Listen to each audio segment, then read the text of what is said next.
Բացիր գիրքս ընթերցող և նորից կարդա,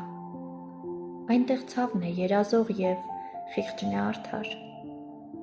այնտեղ մեռնում է վերքը և ծնվում նորից, ոտաբոբիկ մի աղջիկ ելնում է ձորից, մազերն անփույթ շաղ տված և ուսերը մերկ, գալիս ձուլվում է հովին դառնում կապույտ երկ,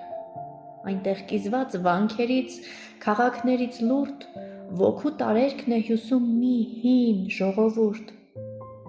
այնտեղ կածանն է ձգվում արևից լուսին,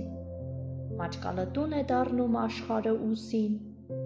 այնտեղ կանաչ մանկություն և երազ է հին, որ առասպել է կերտում, անտեսում մահին, բացիր գիրքս ընթերցող և նորից կարդա, այնտեղ սեր է ամեն տող և կյանք է արդար։